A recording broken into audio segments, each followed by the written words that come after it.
यूं तो पाकिस्तान एक आजाद मुल्क है, लेकिन इसी पाकिस्तान में एक ऐसा रीजन है जहां आज भी लोग हर रोज अपनी आजादी के लिए लड़ते हैं, इंडिपेंडेंट रहने की मांग करते हैं, जहां आए दिन मिलिट्री ऑपरेशंस होते हैं। और इस जगह का नाम है बलूचिस्तान। लेकिन बलूचिस्तान पाकिस्तान से अलग क्यों होना चाहता है? आखिर 75 साल बाद भी ये जद्दोजहद खत्म क्यों नहीं होती? आज की इस वीडियो में हम इन सभी सवालों के जवाब को अच्छी तरह से समझते हैं, वो भी आसान लफ्जों में।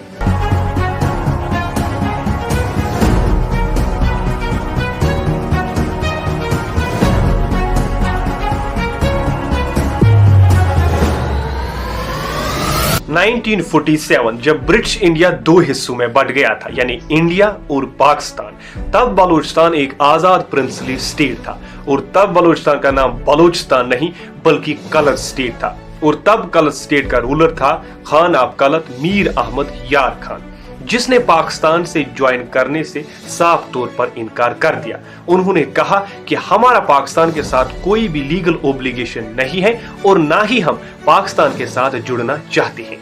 इसके बाद कई महीनों की नेगोशिएशन के बाद जब पाकिस्तान की बात नहीं बनी तो 1948 में पाकिस्तान कलत स्टेट पर छापा मार देता है, कलत स्टेट यानी कि बलूचिस्तान पर। और इसी छापे के दौरान वो बलूचिस्तान पर कब्जा जमा लेता है और तब से लेकर आज तक बलूचिस्तान इस कब्जे के खिलाफ लड़ रहा है, आवाज उठा रहा है।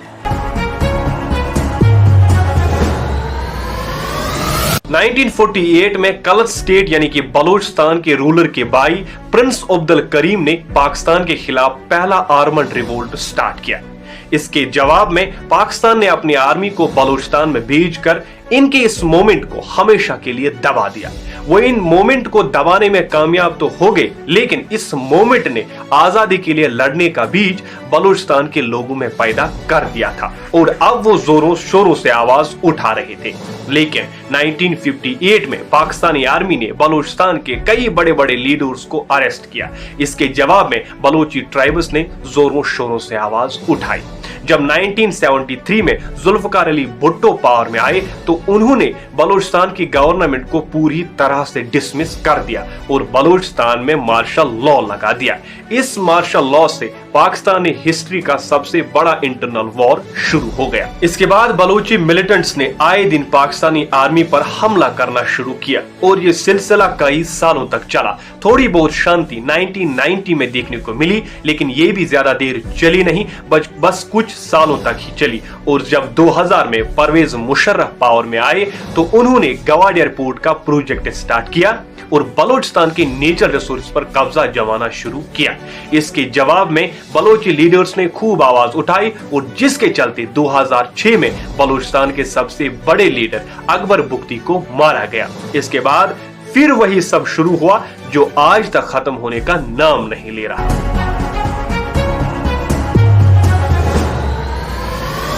बलूचिस्तान के पास पाकिस्तान के सबसे ज्यादा नेचुरल रिसोर्सेज है, जैसे गैस, कॉपर, गोल्ड। सुई गैस फील्ड से पूरे पाकिस्तान तक गैस पहुंचता है, लेकिन खुद सुई टाउन के घरों में अब तक गैस कनेक्शन नहीं है। ये तो हुई नेचुरल रिसोर्सेज की बात, लेकिन बलूचिस्तान का एक ऐसा डार्क सीक्रेट जिसे सुनकर आप भी हैरान होंगे। बलूचिस्तान के हर दूसरे घर में कोई ना कोई मिसिंग है और ये मिसिंग लोग वही है जो पाकिस्तान के खिलाफ आवाज उठाते हैं, इंडिपेंडेंट रहने की मांग करते हैं, आजादी चाहते हैं। ह्यूमन राइट्स ने कई बार पाकिस्तान पर ये इल्जाम लगाए, लेकिन पाकिस्तान ने हर बार इन इल्जामों को नकारा और कहा कि पाकिस्तान का इसमें कोई भी हाथ नहीं है।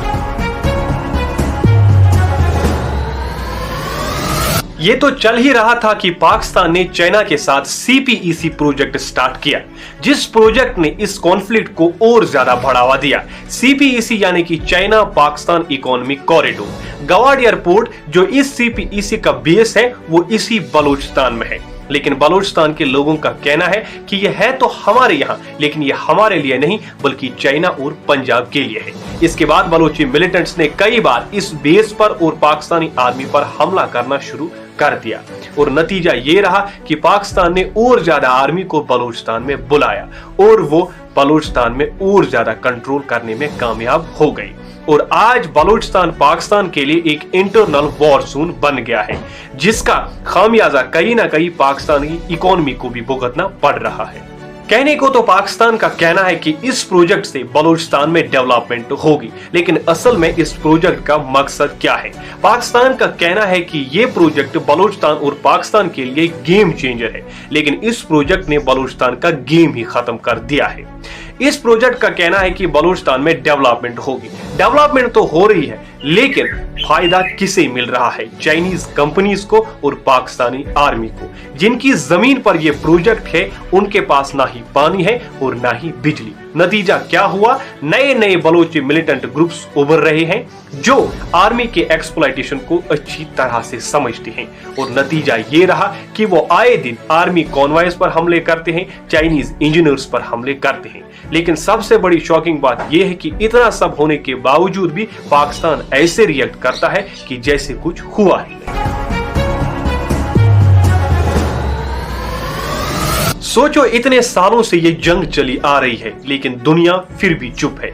इस सवाल का एक ही जवाब है, ना ही बलूचिस्तान के पास कोई ऑयल का ओशन है और ना ही मीडिया का इमोशन। वहां के लोग सिर्फ इंसाफ मांग रहे हैं और बदले में उन्हें चुप करा दिया जाता है। पाकिस्तान का हर लीडर हर स्पीच में नेशनल यूनिटी की बात करता है, लेकिन बलूचिस्तान उसी स्पीच में एक छोटा सा पैराग्राफ बनकर रह गया है। रियलिटी ये है कि बलूचिस्तान की हर जनरेशन का एक ही सवाल, एक ही मांग है कि हमें अपना हक कब मिलेगा। ये कहानी किसी एक रेबेलियन की नहीं है, बल्कि उन लोगों की है जिनके पास सब कुछ होते हुए भी कुछ भी नहीं है। असल में बलूचिस्तान पाकिस्तान से आजादी नहीं चाहता, बल्कि अपना हक चाहता है। आपका इसके बारे में क्या कहना है, हमें कमेंट्स में जरूर बताइए। इसके साथ साथ अगर आपको हमारी वीडियो पसंद आई हो तो हमारे इस वीडियो को लाइक कीजिए और चैनल को सब्सक्राइब कीजिए।